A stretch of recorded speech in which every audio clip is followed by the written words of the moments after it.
من عمل صالحا من ذكر أو أنثى وهو مؤمن فلنحيينه حياة طيبة ولنجزينهم أجرهم بأحسن ما كانوا يعملون. رسولنا محمد وعلى آله وصحبه ومن تبعه بإحسان إلى يوم الدين وبعد.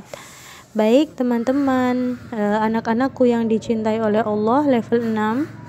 Hari ini masih dengan pembelajaran online di hari yang ke-20. Kita senantiasa mohon kepada Allah ya, dengan proses yang kita jalanin ini kita senantiasa dipelihara semangatnya oleh Allah dalam perjalanan menuntut ilmu, juga menghafal kitabullah. Nah, karena semangat itu penting. Nah, semangat itu adalah hadiah dari Allah. Ya, kemudian juga rasa cinta kepada ilmu, cinta kepada Al-Qur'an itu adalah hadiah dari Allah. Nah, dan yang berhak menerimanya adalah orang-orang yang hatinya ridha dan hatinya ikhlas ya selama perjalanan menuntut ilmu. Ya. Mau di rumah, mau online, mau pagi, mau sore gitu ya.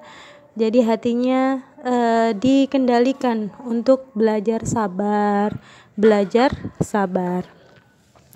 Baik, di hari ke-20 ini, nah Ustazah mau ngajak teman-teman belajar dari ayat 54 sampai ayat 64. Nah, silahkan dibuka mushafnya.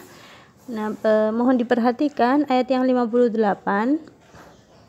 Ustazah bacakan ayatnya. A'udzu billahi minasy syaithanir rajim. Ya ayyuhalladzina amanu liyasta'dzinkumul ladzina malakat aymanukum walladzina lam yablughul huluma minkum thalatha marrat. Jadi di sini ayat ini terkait adab-adab ya bagi kita seorang anak itu ketika di dalam rumah. Adab apa maksudnya Ustazah? Nah, di dalam rumah itu biasanya ada kamar khusus untuk kedua orang tua kita beristirahat. Nah, ketika ayah dan bunda kita beristirahat dalam kamar dan kamarnya dalam kondisi tertutup, ya pintunya ditutup, maka kita berkewajiban untuk meminta izin. Nah, berkewajiban untuk meminta izin ketika mau masuk ya. Jadi ketok pintu dulu ya.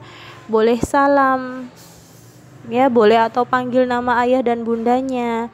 Intinya nggak boleh langsung dibuka atau digobrak-gobrak gitu ya pintunya, atau digedor-gedor, tapi minta izin dulu untuk masuk ya. Kita mengucap salam atau boleh panggil nama ayah atau bundanya.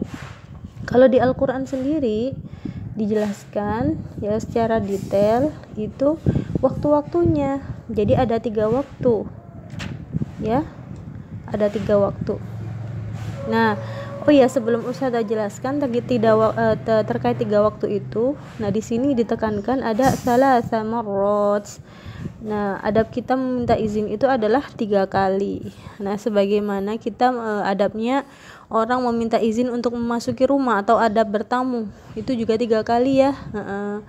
Kemudian kalau di Al-Qur'an ini dijelaskan secara langsung ya, kita meminta izinnya 3 kali gitu. Jadi dan ini harus diutamakan gitu,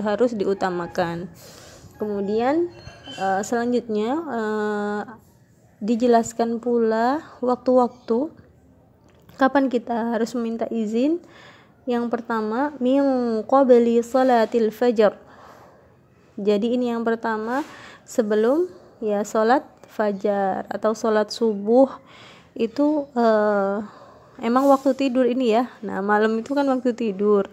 Ya sampai ya sebelum fajar ini waktu orang istirahat gitu. Jadi ketika kedua orang tua kita juga istirahat, pintunya ditutup, maka kita diwajibkan untuk meminta izin dulu ketika butuh sesuatu atau mau masuk kamarnya.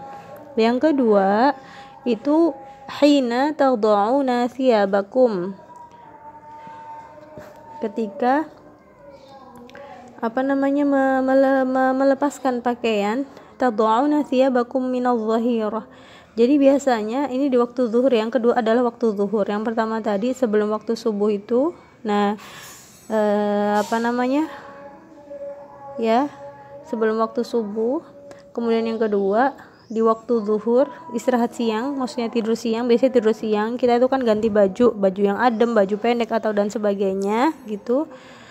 Jadi di sini kedua orang tua kita itu punya aurat yang harus dijaga gitu.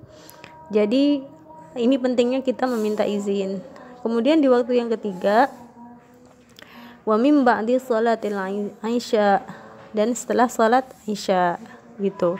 Karena setelah salat isya, yaitu jam berapapun itu, nah ini waktunya orang istirahat gitu ya, sampai pagi tadi itu. Nah makanya di 3 waktu ini ya, setelah salat isya, kemudian waktu istirahat siang, kemudian sebelum subuh ya. Nah ini adalah waktu-waktu di mana disebutkan dalam Al-Quran adalah kebanyakan orang, mayoritas orang itu beristirahat. Nah, jadi yang harus digarisbawahi adalah ketika kita memasuki kamar kedua orang tua kita dan kamarnya kondisi tertutup, kita harus meminta izin terlebih dahulu ya sebelum memasukinya. Nah, kemudian Ustazah juga mau bahas di sini untuk ayat 60. Nah, ayat 60 silakan diperhatikan. Wal qawa'idu minan nisa'il lati la yarjuna nikaha. Al qawa'idu minan nisa itu artinya wanita, perempuan yang sudah enggak haid lagi. Ya, jadi yang udah biasanya orang haid, wanita yang haid itu, perempuan yang haid. Ustazah sudah pernah jelaskan haid ya. Haid itu mengeluarkan darah ya, darah segar, darah kotor ya, dari vaginanya ya perempuan itu. Kemudian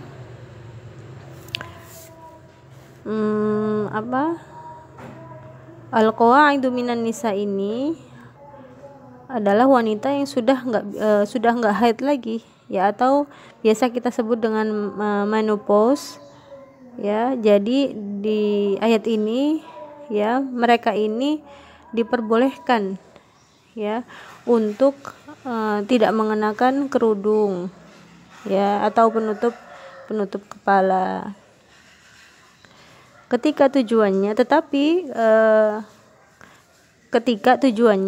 ya tidak untuk memamerkan. Misalkan ya biasanya kalau orang udah usia segini ini, usianya orang-orang yang wanita yang menopause itu usianya sekitar ada yang 50, ada yang 60 ya, macam-macam ya gitu. Kebanyakan itu yang 50 ke atas itu menopause. Nah, udah enggak haid lagi.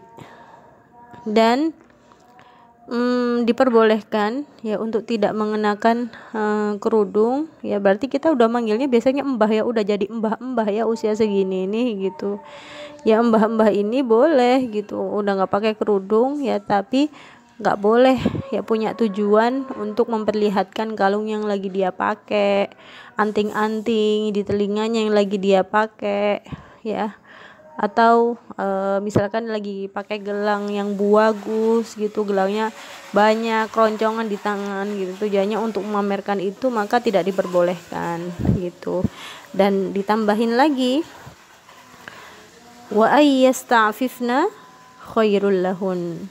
Nah, tetapi ya ketika masih tetap memakai kerudungnya untuk menjaga kehormatannya ya, maka itu lebih baik untuk mereka gitu.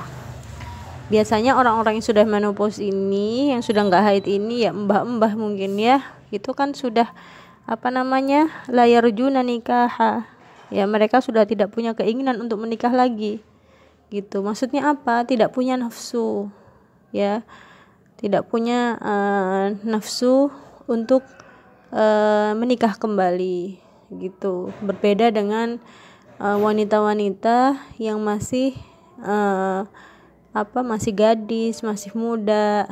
Nah, itu keinginan menikahnya itu tinggi atau besar. Nah, berbeda dengan yang mbah-mbah ataupun yang sudah tua ini, gitu ya. Kemudian di ayat 61 juga Ustazah mau menjelaskan, laisa 'alal a'ma harajun wala 'alal a'raji harajun wala 'alal maridi harajun, ya, wala 'ala anfusikum an ta'kulu min buyutikum.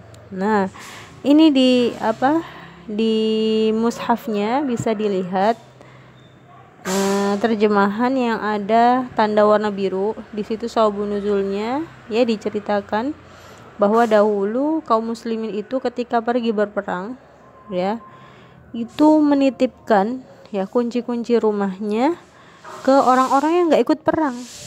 Nah, salah satunya orang-orang yang uzur dan diizinkan tidak ikut berperang itu adalah orang yang buta, orang yang sedang sakit, kemudian orang yang sudah lemah, ya. Di sini alal marid, orang yang sedang sakit, ya, orang yang a'raj, pincang kakinya, yang a'ma, yang buta. Nah, gitu ya.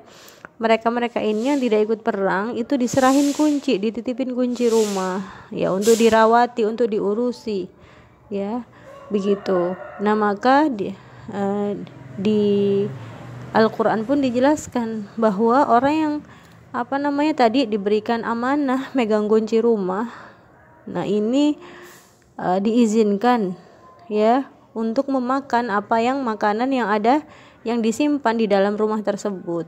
Nah, begitu.